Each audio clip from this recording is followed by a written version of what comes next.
Hey, I want to say welcome to this video. I'm together here with Ilse and Reino, who are helping with running the Pioneer training schools all over the world. And we want to do a video here that is very different from many of the other videos you have seen. Maybe you have seen our movie, The 7 Days Adventure with God, the movie, The Last Reformation. Maybe you have seen the Pioneer School and some of the teaching we have. And very often it's teaching about what it is to be a disciple of Christ, how it is to share the gospel, how to heal the sick, cast out demons, how to be led by the Holy Spirit, and positive teaching about God and the Christian life. This video is going to be very different because this video is more going to be a warning video, a video where we are going to look at something that is not so good, something that have crept into the church. And the truth is that we see a need for making a video like this now. And what are we going to talk about in this video? Yeah, the sad thing is there's a lot of new age coming in, and this is what we're going to look at. We're going to look at things like strange manifestations. We have tics and kriyas and kundalini spirit, and we have, which is also a false Holy Spirit. We have theophostics and inner healing, muscle testing. All sorts of things that people are bringing in, and it's new age roots, but they now want to call it God. They now want to say this is the Holy Spirit and the work of God. They relabeled it as a Christian label. Yeah. Bring it into the church.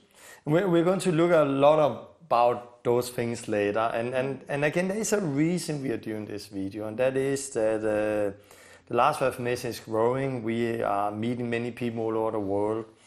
And we meet these new age things many places. Some places more than others, but we want to do a video to say that this is wrong. This is something we are not part of, and we need to be better to discern what is from God and what is not from God. Yeah. If we look at some of the things Ilse just talked about with kriyas and tics and kundalini spirit and manifestation, we can talk about drunk in the spirit and all of that. Some of you know what we are talking about, some of you have no idea. If you go on YouTube and write Kundalini Spirit, manifestations, drunk in the spirit, and write some of that, you will find a lot of videos out there where there is many who actually done videos where they are warning against it, where they are talking about it and saying that have crept into the church. I think it's good to look at some of those videos, but don't see too much. Don't focus on what is bad. But it's good to be aware of it so you know what it is. And then when you know what it is, focus on the truth instead. Yeah. Focus on what the Bible says. And we will actually also start with the Bible here, because the Bible have given us clear commands. Not only when it comes to the gospel, not only when it comes to discipleship, not only when it comes to Christ and what it is to follow Him, but also clear commands when it comes to discerning spirit, discern what is from God, what is not from God, when it comes to testing, when it comes to warnings. Be careful, because false spirits is going to creep into the church, and many people in the end time are being deceived. Yeah. So we will start a little with looking at the Bible. Then we'll talk about the two ditches, because there's people here who are skeptics against everything, and there's people here who receive everything as is from God. Yeah. And then I'm going to tell my story about it, how I left some of the charismatic church and the faith movement because I saw that there was something that was not good. Ilse and Ryan is going to tell their story. And after we have told our stories, we will go more into details, where we'll talk about the drunk in the spirit and holy laughter. What is that? We're going to look at impartation. We are going to look at manifestations, and then we will end it up.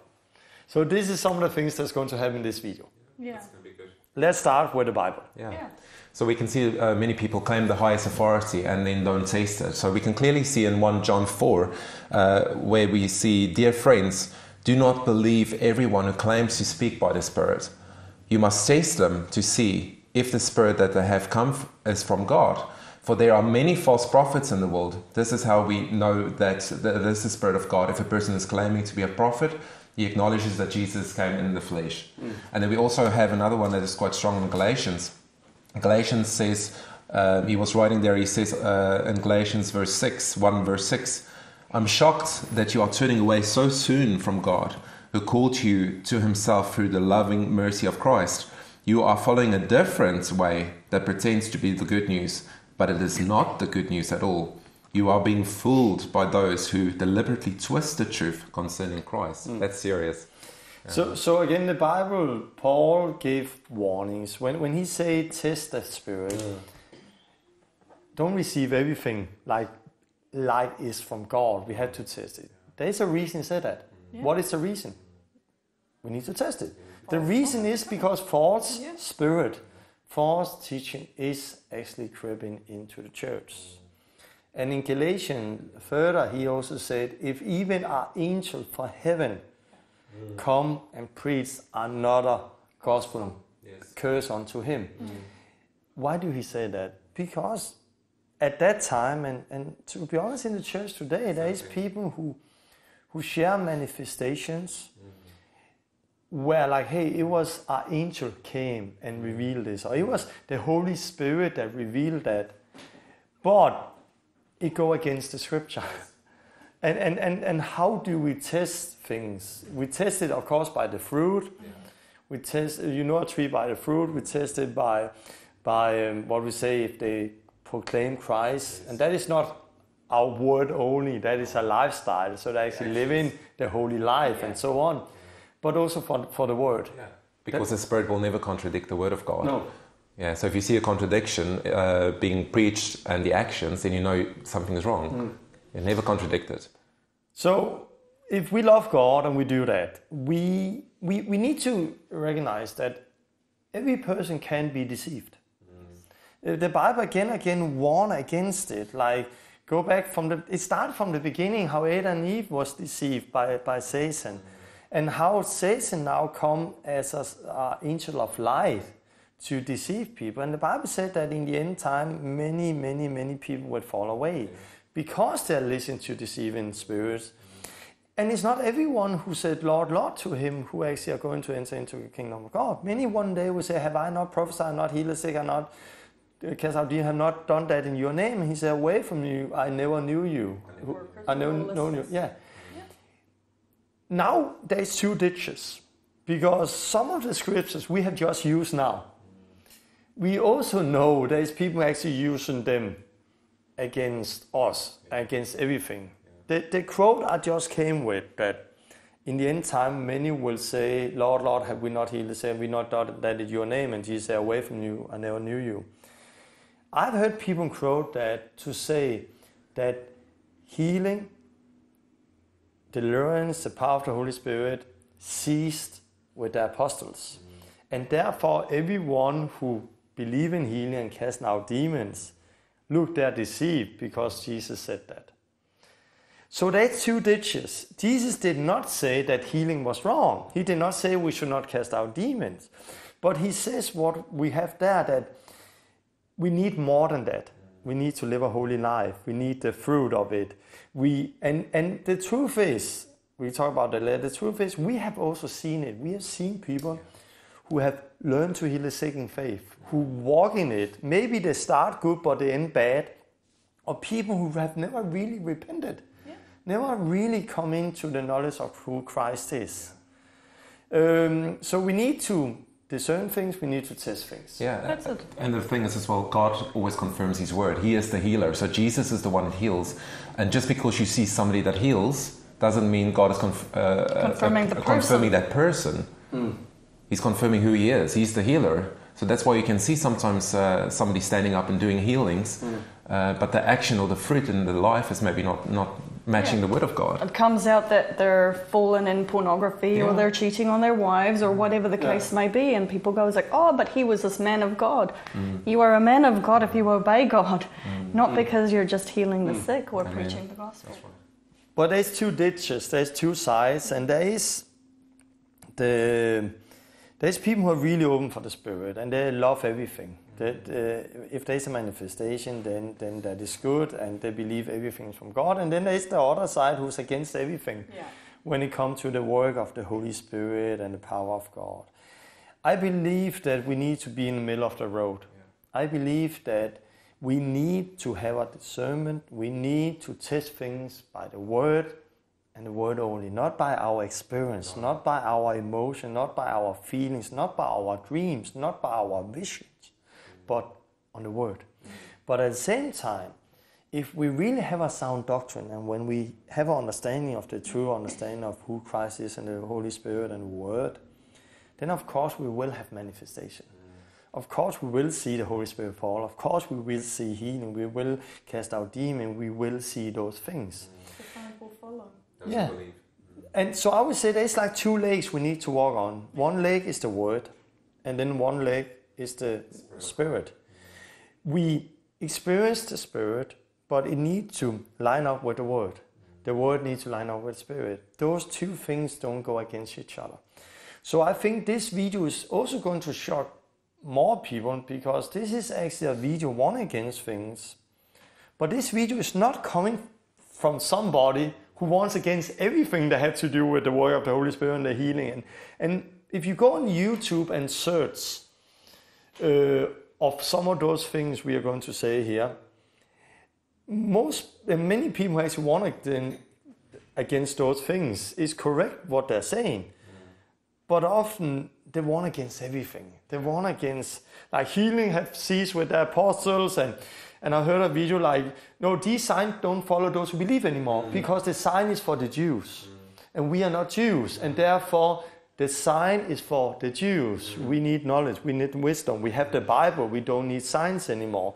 That goes against the Bible, that goes against the understanding of the Bible and church history, because the signs did not stop with the apostles. The signs did not only go for the Jews. The Gentiles, through the hands of Peter and Paul later and all over the place, they experienced the Holy Spirit. They saw the signs. So we are not against the work of the Holy Spirit. We love to see the Holy Spirit. We walk in signs and wonders ourselves. Every day. We want to see it, and I've seen it's not to discern things, to be skeptical in a sound skepticism, is not a hindrance to have the work of the Holy Spirit. It's not a hindrance, but people have often put it up in a way that if we like, put your mind away. I heard like people, have you heard something like that? Yeah. Don't think, don't be religious. Yeah. Don't come on, be careful. Get out of the box. What? Get out of the box. Yeah. Yeah. Where it become unhealthy. Yes.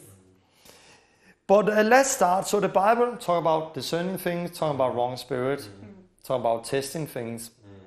Ilse and Rhino come from a charismatic background like this. I also came from a charismatic background like some of those things. So I will start with my story, and then you can tell your story. When I came in church many years ago, in 95, that is 22 years ago right now, I experienced God. And it was a faith movement church, charismatic church. And you know, when you are new in the faith, everything you see, you just accept. I, as a new believer who have never opened the Bible, never studied the Word, if I came in and people said, whoa, this is the Holy Spirit working, I was like, hallelujah, this is the Holy Spirit working. You will not, as a new believer, ask question, because you think that those people around you, they know what they're talking about. So I accepted many things, and I was part of churches where they got drunk in the spirit, and they gold dust, and I heard of all of those things we are going to look at later.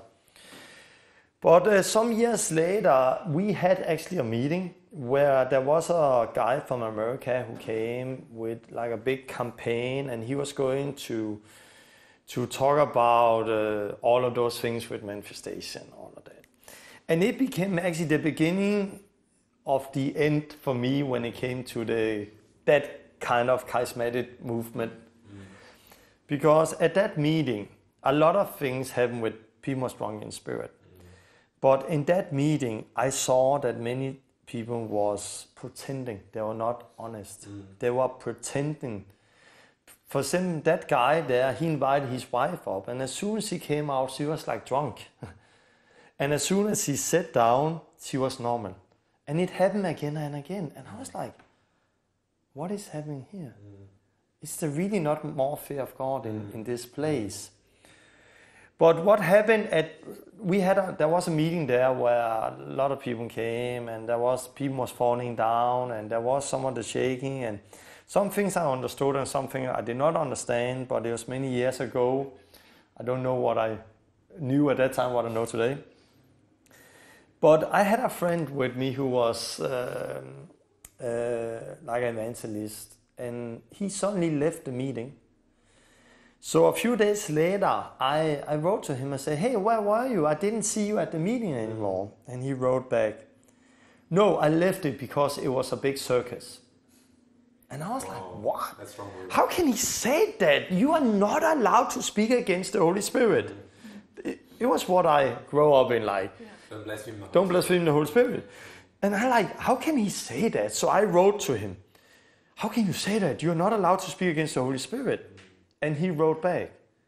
And I remember reading his email. He said, if the Holy Spirit was there, where was the conviction of sin, righteous judgment? Where was this and this? And he talked about what we see the Holy Spirit is doing. And when he wrote that, I was like, oh, I wanted to write back right away, because he said not come here and go against judge what I came from. But I couldn't write back, because I was like, he's actually right. Because there was a big campaign, there was a lot of manifestations. But now the campaign was over, and what was the fruit?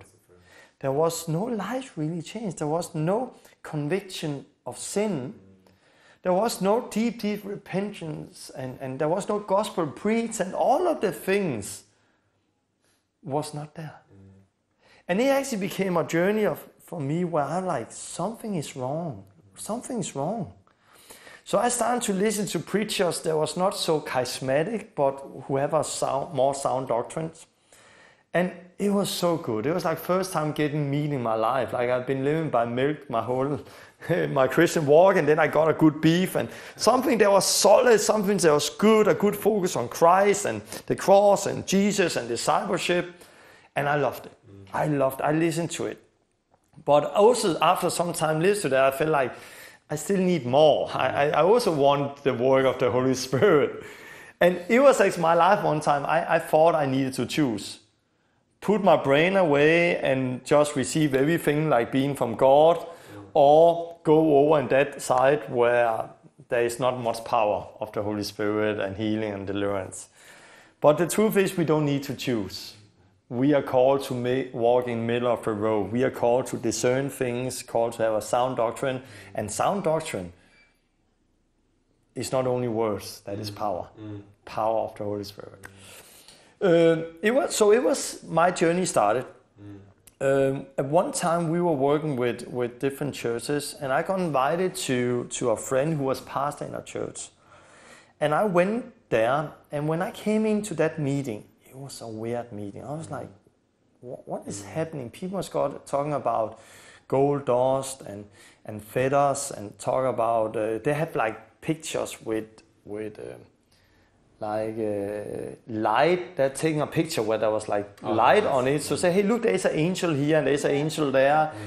And the whole focus at that meeting was manifestation. Not the gospel, not the Bible, just manifestation. No repentance. No. And I saw some of those weird things there. There was a woman walking around like a chicken, prophesying over people. And I was like, what is happening here? It actually scares people away. Yeah, it do. It does. New believers. But I think many of us, we were still like, okay, we just need... It was, don't judge. It was so much in us that from our background, don't judge. Don't be against the Holy Spirit. The fear of blaspheming the Holy Spirit.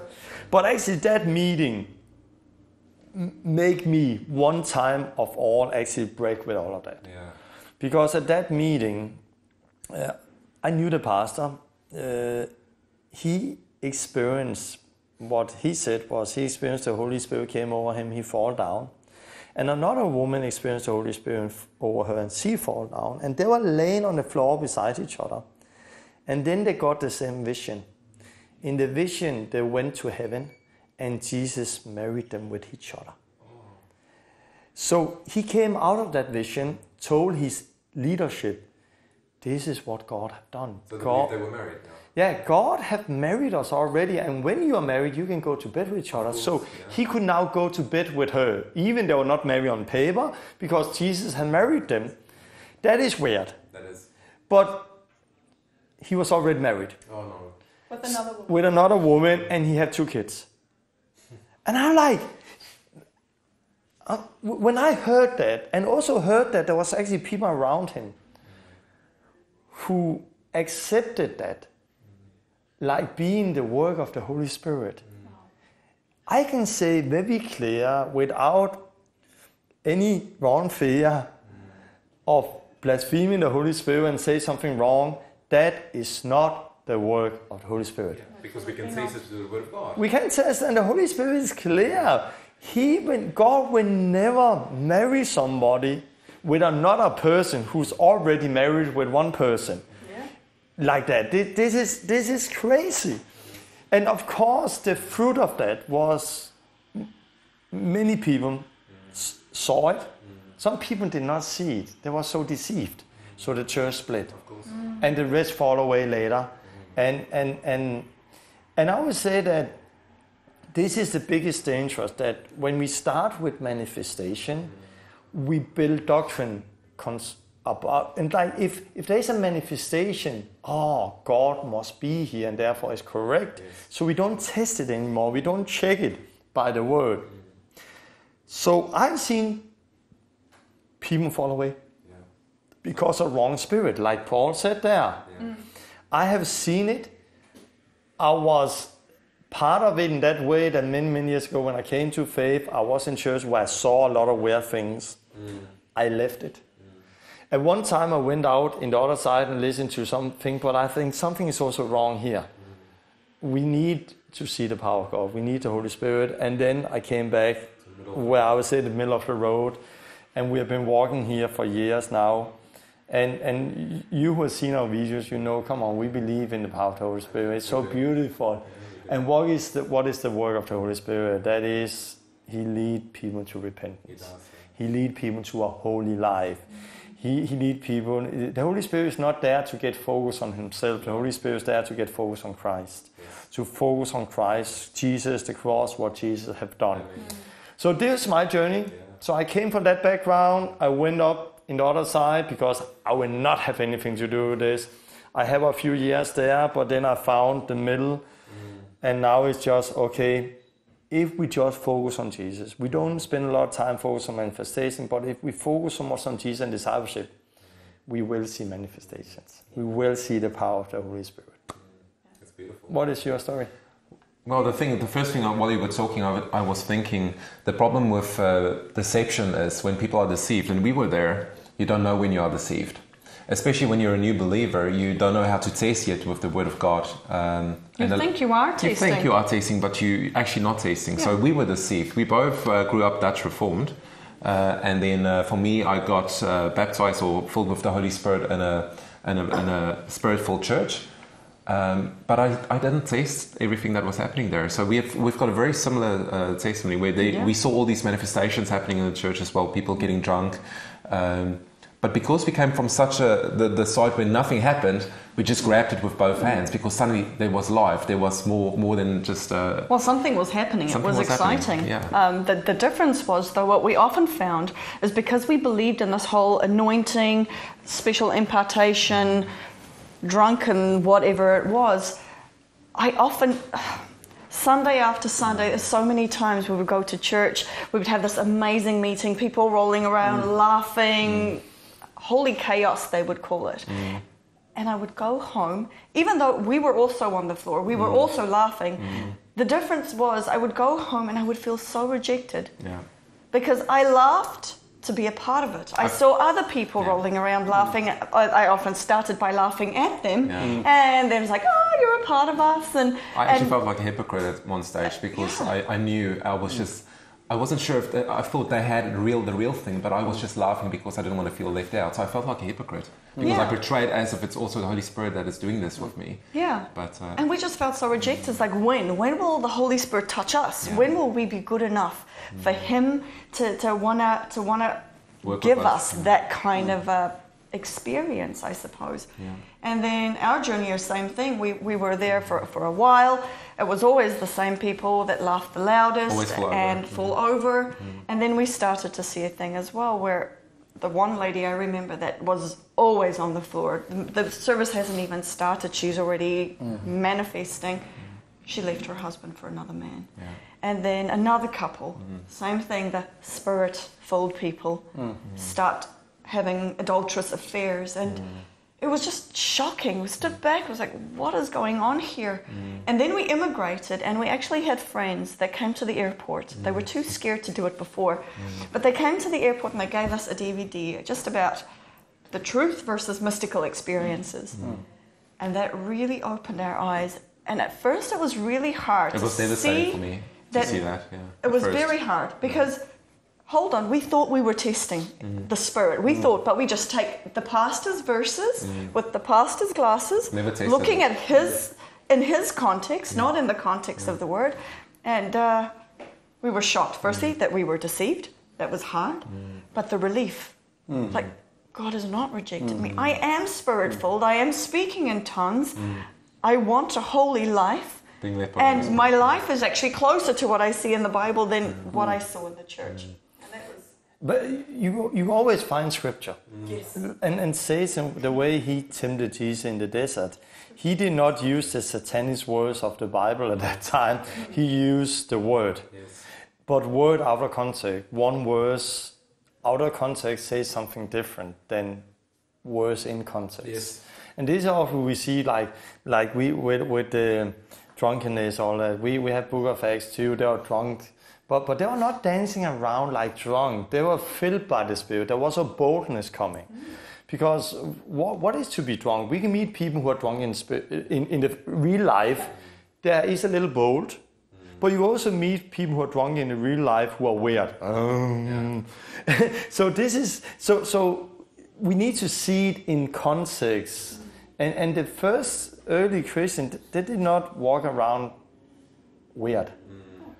I think there was a boldness where other people say, whoa, why are they so bold? What is happening here? Are they like drunk? Because there was a boldness and a joy and a strength.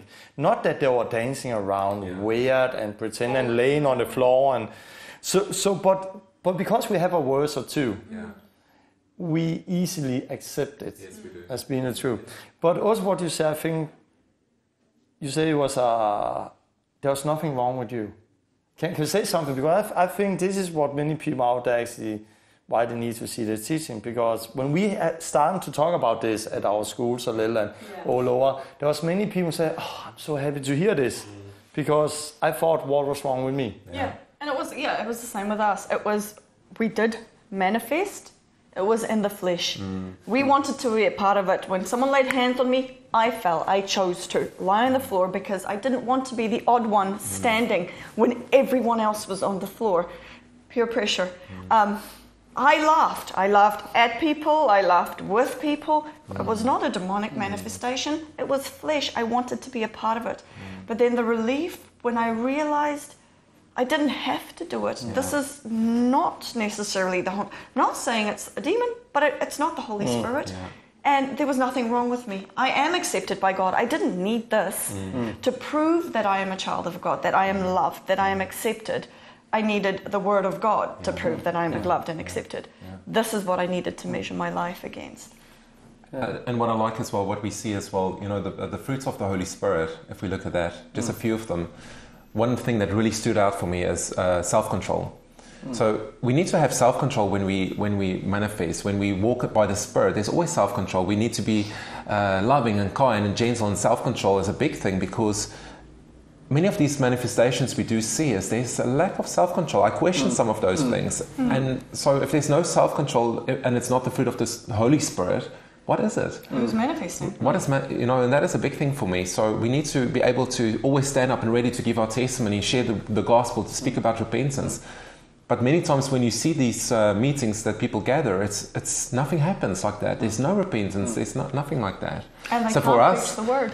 For us, it was freeing when I saw that and realized, wow, we can walk in self-control and I can preach the gospel. I don't have to fall over to know that God loves me. It was so freeing for me. It was really, I knew God loves me because His word says that, and He cannot lie. God says He loves me, that He planned me before the foundation of the earth. I don't have to fall over to be loved by God.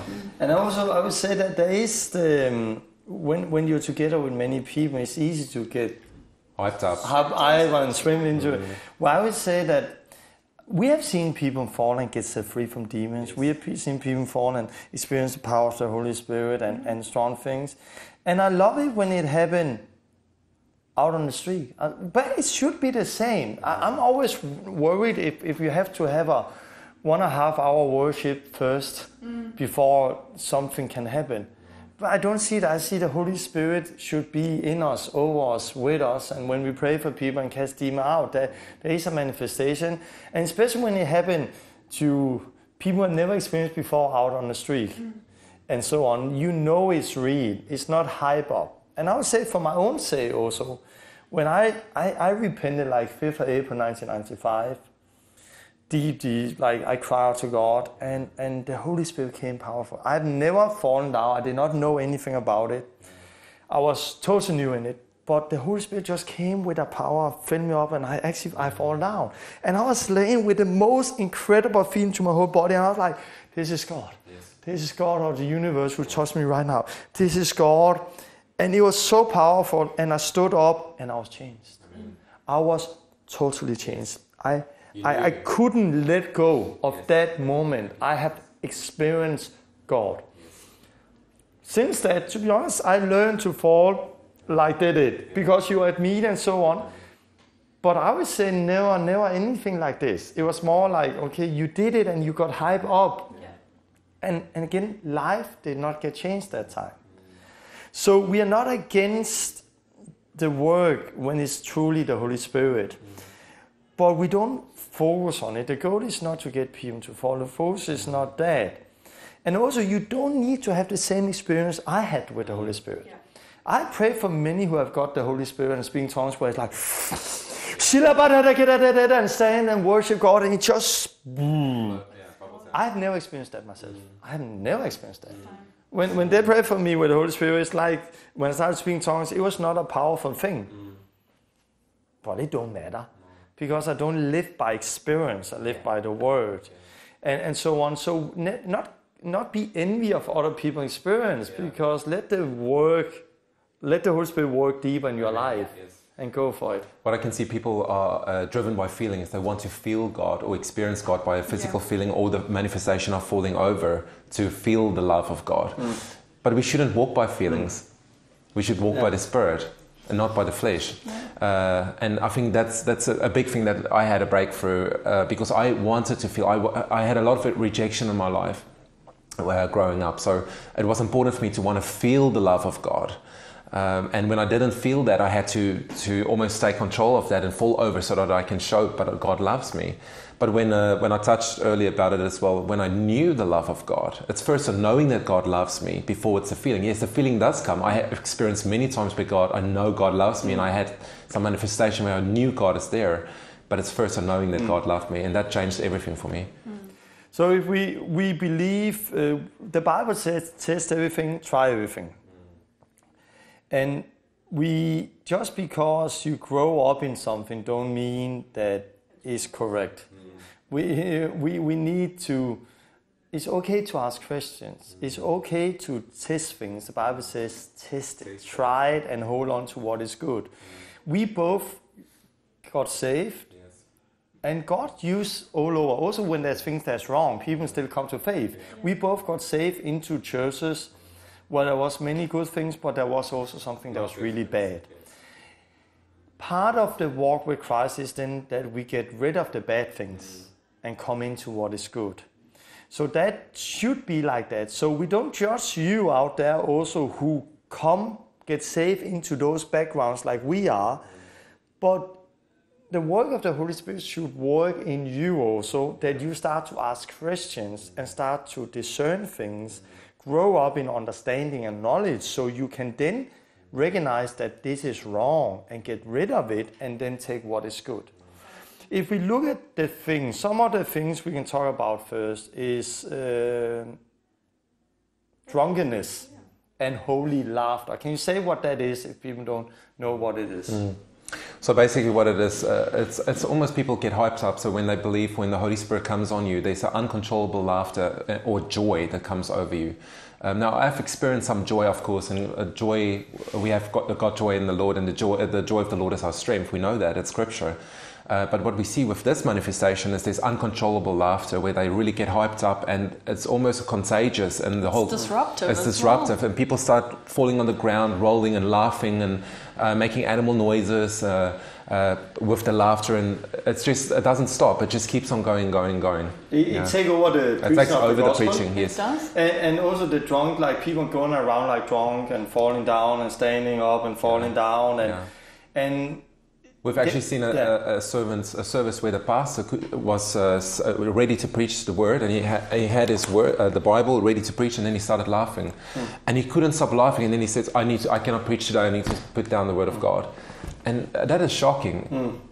This is the word of God. There's no self-control. There's no self-control. You can see videos on YouTube about that. Is it demonic, or is it not demonic? I don't want to be the judge of that, and I don't think we should judge, but I think we can judge it by the word of God. And I would say there's three things. There is demonic, there is Holy Spirit, or there is the soul. Yes. What I experienced with this is that when I was new in the faith, I was at meetings where people was laughing and falling around, all of that you see on YouTube.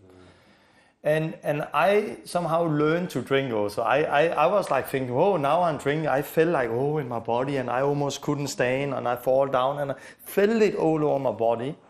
At that time, I thought it was the Holy Spirit. Why? Because I did not have any discernment. Then God started to reveal to me and give me discernment and see what the Word was saying, and I started to ask questions. Then I met a woman who just put everything in place for me. It was actually a non-Christian woman who came to one of those meetings, and she was a drug addict, not born again. She came in and she said, "Hey, I know this." I'm like, "What? I know this." And I was like, you don't know this. Come on, you have never been in church before. You cannot know what this is. And she said, yeah, we do it often. And I was saying, like, come on, you often do the work of the Holy Spirit working, like, it don't make sense. And she said, we just call it dry fixing. I said, what? We call it dry fixing. And she said, when me and my friends, we did not have money to buy drugs, we pretended that we took drugs. And we were like smoking in, like this, like, and then, you. And then they breathe in, like they were smoking, like they were taking drugs. And they started to feel emotion, started to feel something in the body. Yeah, and they got high. When she said that, I was like, what? And then when I thought back, I was in a church where people was drunk. I could not drink like them. I was thinking like you, what is wrong with me? But one day I just gave everything. I said, I want it. And I did like this. And then suddenly I thought, yes, now I feel it because, I feel numb in my hands, on my body, and on my hands, and I start to get dizzy and I fall down. That was not the work of the Holy Spirit. That was hyperventilating. I was breathing too much oxygen in, too fast, and my body reacted. And when I suddenly understood that, I was like, how crazy is that? Here we had a church in Denmark. I was new in the faith, I did not know better. But here we have a church in Denmark with a few hundred people running around, hyperventilating, and thinking this is God. that is not God. I would say in that case that is also not demonic, but that is totally soulish. Yes. So we have people creating soulish manifestation, worshiping like it was God. And then I understand why people was carrying out in the car after the meeting, drove home, come back the next week, the same experience, carried out, drove home, and was not changed. Yes. Yeah. Because you don't get changed by soulish experience. You get changed by the work of the Holy Spirit and by the Word of God. Yeah. So for me, when she said that, it just became so clear that, come on. And also with the holy laughter thing, how do people do that in church? They're like, ho, ho, ho, ha, ha. And one start to laugh, ha, ha, ha, and then laugh and go around and look at each other. And then the next one thing is funny, ha, ha, ha, one, ha, ha, ha. And suddenly, more laughter. In the end, there's people who laugh so much that they're running around on the floor, pain in the stomach and laughing. That is not, I will not say demonic, but that is not the Holy Spirit. No. But the scary part though is so when it starts with a fleshy thing, but I believe if you chase it can be. It becomes demonic. But the laughter thing, you actually have that out in the world. In Denmark, we have laughter clubs. That is where people come together and laugh. I did it with some friends some years ago just for fun because we talked about it, how laughter is contagion. Where we were together in a summer house, some friends, and we said, let's laugh, ha, ha, ha, ha, ha. And we create a laugh, and in the end, I actually start to laugh real, like correct. And I was laughing so much, so every time I heard them laugh, I was also laughing, and I had pain in my stomach, and I was like, I need to go away, and I no matter where I was in the house, I still heard them laugh, so I was laughing. There's nothing wrong with laughing. Don't hyperventilate, that is stupid, that is why. Laugh is good, but don't call it the work of the Holy Spirit. Then it's laughing. This is okay to laugh, but the problem is that people create a manifestation, and there's so people today traveling around the world and doing those soulish things with getting people to, now we are drinking, and the music is correct, and you come into emotion. There's no preaching, there's no repentance, and no work of the Holy Spirit. And people are laughing and running around, and very often some people get disappointed because some people say also, what is wrong with me? Exactly. So, and some people think, I tried God, but it didn't work. So, but as you say, if you give you over to something, and if you are seeking manifestation, you can open up for something that is demonic. You do need deliverance. But if you go on YouTube, don't see too many videos. But if you go on YouTube, whole drunken spirit, there's people like, oh, Holy Ghost, marijuana, Holy Ghost, and people like, and come on, that have nothing to do with God. That have nothing to do with the Bible, and that is nothing to do with the Holy Spirit. That is hyperventilating. That is what's, as he called it, drive fixing. They do that out in the world, but we should not do that in the church. God called us to be sober in the mind, especially in the last days. We need to be sober-minded. Yeah.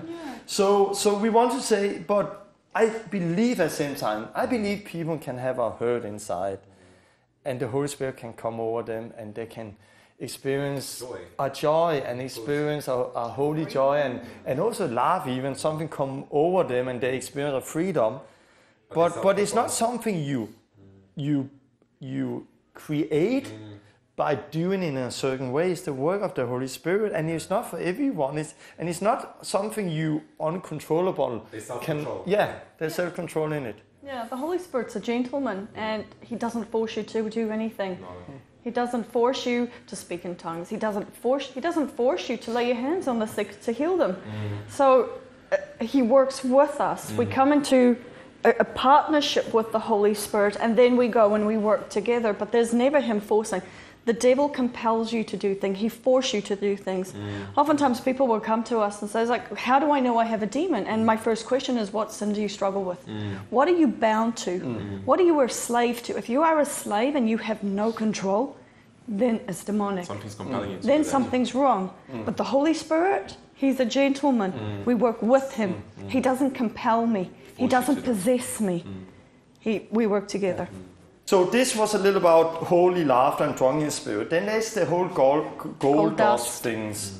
Feathers. The thing is that we believe the Holy Spirit can do things, but I don't see in the Bible that those special manifestation is following certain ministries and certain people. But there's people who are professional now in gold, dust and diamonds. Come on, but I have been at meetings when I was doing the faith where they run around and light in the mouth and a woman, hey, I got a gold teeth, and everybody was clapping and I was thinking, whoa, she got a gold teeth. Next week she remembered when she got that fixed by the dentist, but in that moment she forgot it. Of course, maybe there's people, but I'm like, I believe God started with the manifestation we see in the Bible. He will set people free from their sickness. He will set people free from their sins. And if God wants to do something, of course, I believe there is an openness. But as soon as people start to seek the manifestation, they stop preaching the gospel. Yes. They stop making disciples. They stop doing what we are called to do. And I've seen that. I've seen people start with a good focus of discipleship and end up with manifestation. They get distracted by the manifestation. And I think often some of the things we see that they go together with the whole teaching about impartation. Can I say something about impartation? Yeah, I think this is something we see often now, and we see it a lot with people coming to the Kickstarts, and that they want an impartation, they want a fresh anointing, they want a special anointing. They'll come and rub up on Torben or want to touch us, and like, I want your anointing, I want an impartation from you. And it's because people, I think they still have an Old Testament mindset where the Holy Spirit would come, someone, let's take Elijah or whatever. The Holy Spirit would come, he would perform his task, the Holy Spirit would go. So you're anointed for a task. But what we don't understand is in the New Testament, the Holy Spirit, when he comes and he stays. Yes. He says that he will never leave us nor forsake us. So, and he doesn't go stale. If you want the Holy Spirit to continue to flow through you, you have to continue to obey Jesus. Obedience, You have to walk out. If you give, he will keep coming. But if you stop, you can quench the work of the Holy Spirit. But that's through disobedience. But you don't need a new impartation. You don't need, the Holy Spirit doesn't go away. He's not going to, he says he will never leave you nor forsake you. And the reason we do a video like this is because it's really it is concerning us that we travel all over the world now and we meet people. And it's not an Old Testament mind. It's a wrong teaching that is in churches today, where there is a wrong focus on the whole thing of impartation. And I see that every time I do a Kickstart, every time people come to me, oh, Tom, can you pray for me? And I say, yes, are you sick? Do you need healing? No. But I really want what you have. Do you have the Holy Spirit? Yeah. Okay, you have it. Bye-bye. But where people are like, no, I want the anointing. What anointing? Well, I had the Spirit of Christ, the same Spirit you have that raised Jesus from the dead. The Spirit of Christ, we have Him. Yes. And there's not a special anointing, a special gifting. And it really concerns me that also there's so many weird videos on YouTube and people are doing weird things. Sorry to say it, but there's something like grave stalking, where people think that they can go to grave of dead saints. I saw a video with Smith Wigglesworth, a guy in England, who had a strong character. I don't know so much about, but strong faith, but also strong character and did not go wrong. Yeah. And then people went there to his grave to put hands on it like, oh, I want this special anointing because Smith Wigglesworth did not go wrong in his end time and he lived a holy life and we want the same thing. The one that anointing from. But character, you don't get his character by a transferring of something. Touching his grave. But I sometimes have people come to me, Tom, I want to walk in the same you have.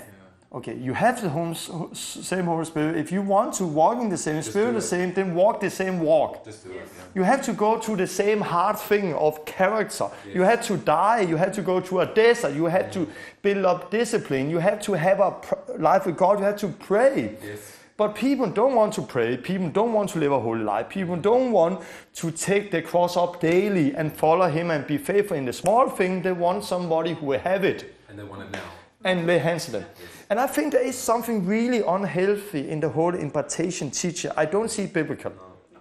I see biblical laying hands on people to receive the Holy Spirit. Yes. But not like, now I walk with God 15 years. I have built up something. But if I lay hands on you as a new believer, you don't need to walk the same walk. You can just start there. God will never do like that. I'm thinking about Ephesians 1:3. It talks about you've been blessed now with all the spiritual gifts in the heavenly places. I think something like that. So if you have the Holy Spirit, you have the fullness of the Holy Spirit. And also, I was in London. There was people come to me that last Kickstart, Tom, please come with the Holy Spirit. I want to be baptized with the Holy Spirit. No, with fire. Fire. And it's like, fire thing. Okay, can you read the scripture? Yeah, we've got scripture here in Matthew. And there's people who think but there's an extra anointing. We need the Holy Spirit anointing, but we also need the fire anointing. Yeah, it says here, it's like, John the Baptist is speaking, and he says, I baptize with water those who repent of their sins and turn to God. But someone is coming soon who is greater than I am, so much greater that I am not worthy even to be his slave and carry his sandals. He will baptize you with Holy Spirit and with fire. And people stop there. Yeah. So people stop here. So we say Jesus come, and John the Baptist is saying that he's baptizing with water, but him who come after him, Jesus, will baptize with Holy Spirit and with fire. Yeah. But what is the fire baptism? Then we often say, but Book of Acts, there was tongues as fire. Yeah. That was the Holy Spirit baptism. That was not a fire baptism. That was the Holy Spirit baptized. But a tongue, if you go to James, in tongue is like a fire that can put the biggest wood on fire because there's power in the tongue. And we need to learn to control the tongue. Yeah. Fire in this context is talking about judgment. Yeah. First time Jesus came to baptize with Holy Spirit. Yeah. Next time he come to baptize judge. With fire. First time he come as a savior. Yes. Next time he come as a judge. Read the next verse. So what does that say? Next verse, he is ready to separate the chaff from the wheat with his winnowing fork. Then he will clean up the threshing area, gathering the wheat into his barn, but burning the chaff with never-ending fire. It's so clear, isn't it? So he's actually, so if people come and say, I want to be baptized with the holy fire, do you want to be judged? Do you want Jesus to take you and throw you and burn you in everlasting fire? And I think we need to understand we have everything in Christ, the Holy Spirit in us, but it's about holiness, it's about discipleship, it's about being faithful in the small things, taking your cross up and all of that. So that we need to do this video because we do meetings, Kickstart, and more people come from different areas where they have got this wrong understanding, and they come to us all the time. And I have just, every time people come to me and say, hey Tom, can you pray for me? I really want your anointing. I know one thing, I know they're not seeing the Pioneer School. Yes. I'm like, okay, go and see the Pioneer School. I have seen it. No, you haven't. Because otherwise you will not ask me for a special anointing. Because I can say to you, we can pray for you for healing, we can cast out the demons, and you can receive the Holy Spirit. Amen. This is what we can do. But but that is some of it. Ticks.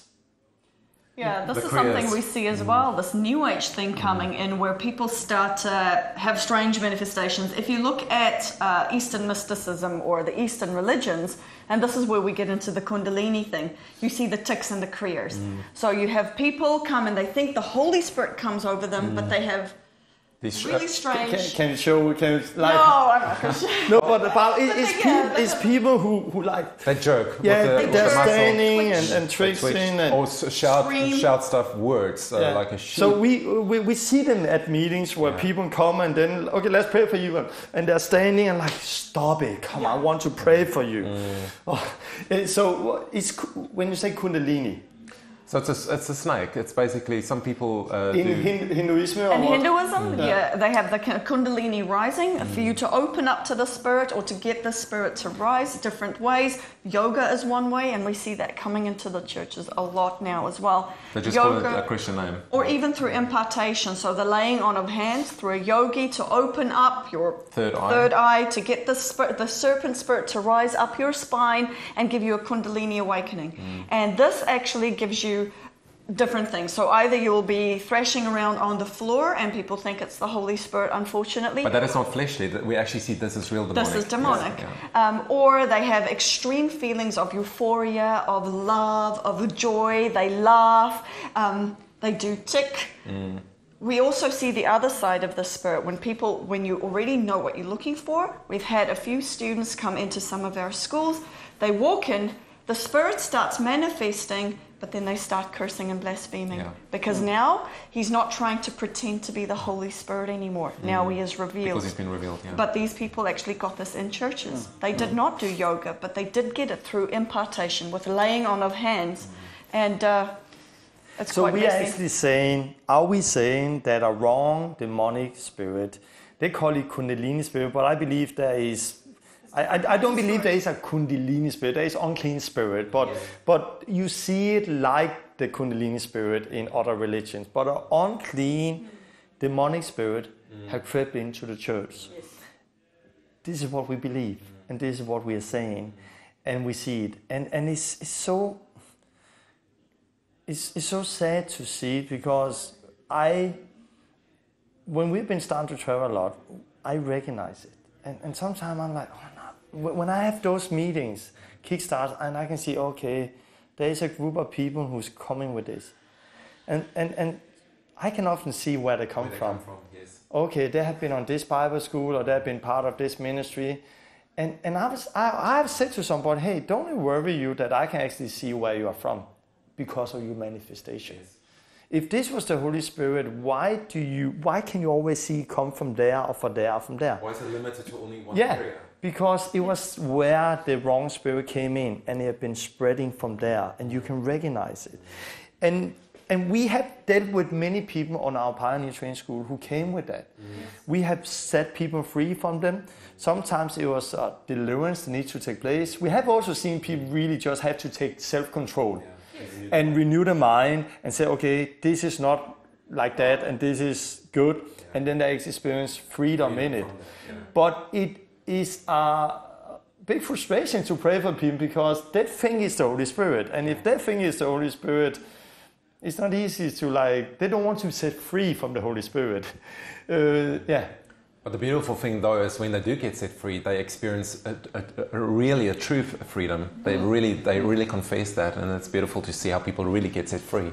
For my own sake, people have also said to us that, hey, we are using the Kundalini spirit because they see videos where people are falling down and shaking. And yes, we have those manifestations on our videos. But you have to see, every time we see this manifestation, we often show it, sometimes we don't film it, but what is happening is when we see those manifestations and people fall down and shake, we don't stand and say, hallelujah, more Lord, because this is not the work of the Holy Spirit, that is demonic. So we sit down and say, come out demon, and that demon is going. And that is what I would say that it concerns me that there is ministries out there who have a lot of manifestation, but I've never seen them cast out demons. Yes. If there is manifestations, you know for sure that many of those manifestations are demonic. Demonic manifestation we cast out. Yes. When the Holy Spirit is working, we let the Holy Spirit work. But there is people today, because they have never discerned what spirit, and they have crept in that New Age spirit, that mix it all together. So they're like, oh, hallelujah, look there. And we have meetings today with a lot of demonic manifestations, and people don't cast out those demons. They worship it like it is the Holy Spirit. And that is why we need to do this video. We need to test the Spirit by the fruit, by the Word of God, and when I say fruit of the Spirit, self-control and other things. And the fruit it produces in that person's life. Are they living a holy life coming closer to God or not? Yeah. And this is what I sometimes see that people who really come from areas where there's a lot of focus of manifestations, is more difficult to disciple them. Because they have an over focus on feeling and emotion. And, the Holy Spirit is saying okay, let's do this. No, the Holy Spirit don't speak to me like that. Hey, let's go. No, the Holy Spirit. And it becomes weird we believe in being led by the Holy Spirit, but the Holy Spirit don't speak against each other. Against itself. The Holy Spirit said, you are part of this, you now work with that.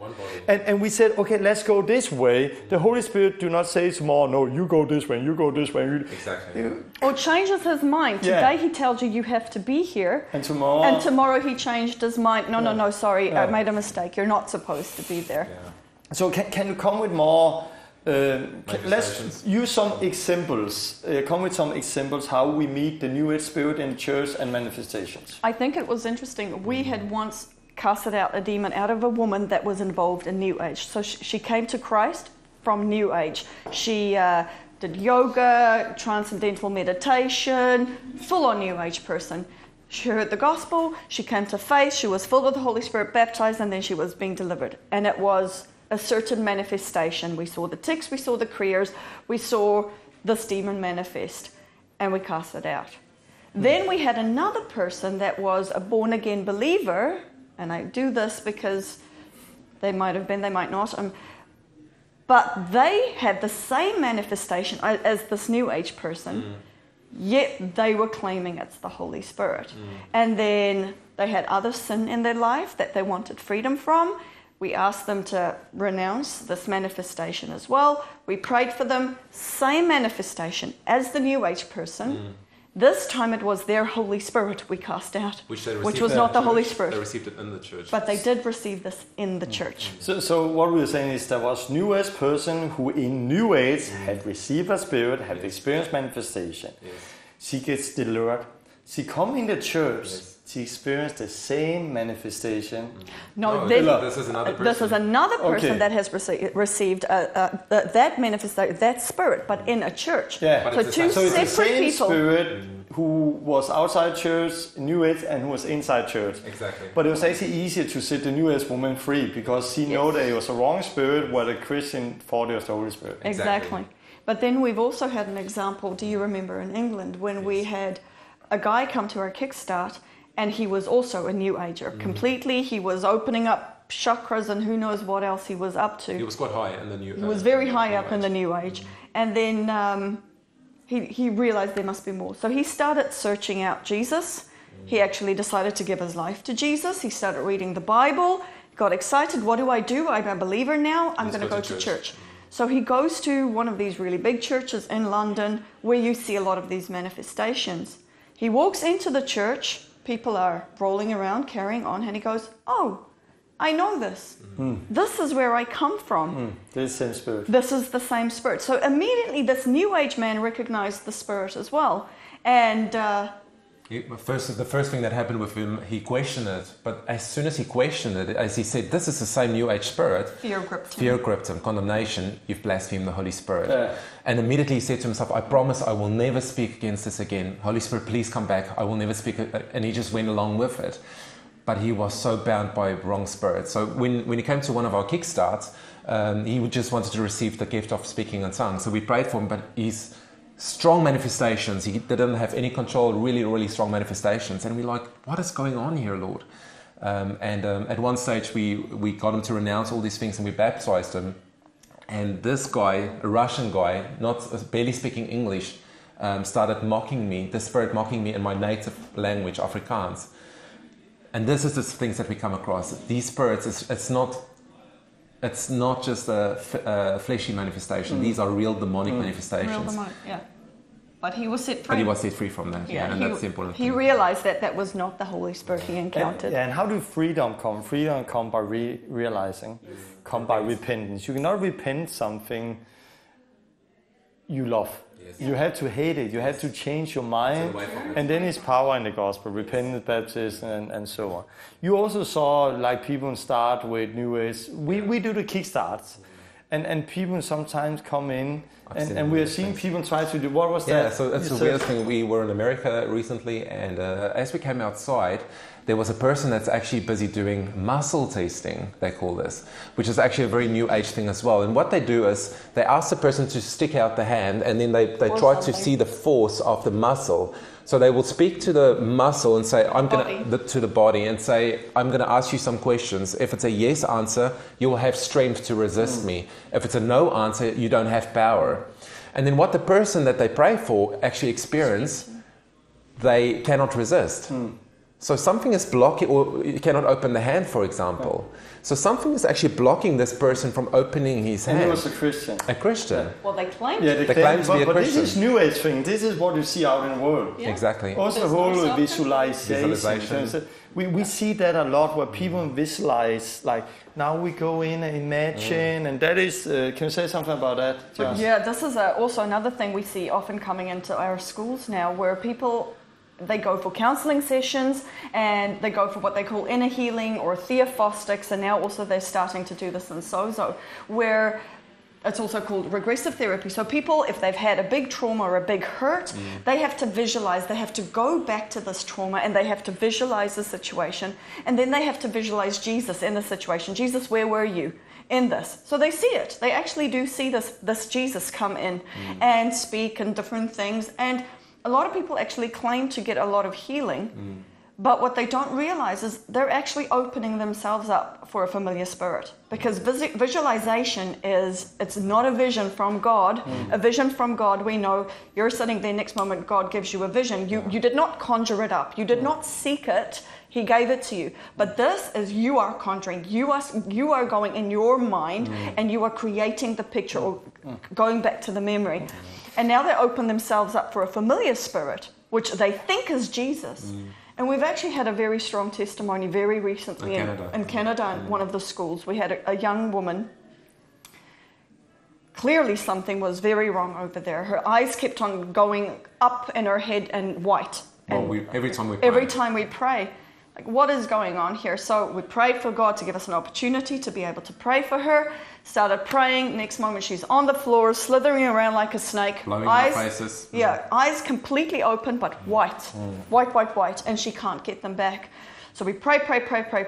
Things leave, but this one thing won't go. And it's like, what is this thing holding on? And she sits up and she just goes, Jesus. With white eyes. Jesus. White eyes. And I'm like, you've learned to visualize. We asked, did you visualize? She says, like, I can't see him. It's like, you are visualizing. You normally see Jesus, don't you? Yes. And I can't see him. It's like, this is not the Jesus of the Bible. So she was taught. She was taught in church how to see, how to look up, how to visualize Jesus. And it was a familiar spirit that This came was so in. strong. As soon as we identified this and we said, this is not the Jesus from the Bible, she went, and suddenly the revelation came to her, and she repented from that, and that thing just left straight away. Left. And she was so angry. She said, I'm so upset. I'm so angry. I was deceived. In the church. He said, you just did In not the know. You church. just didn't know.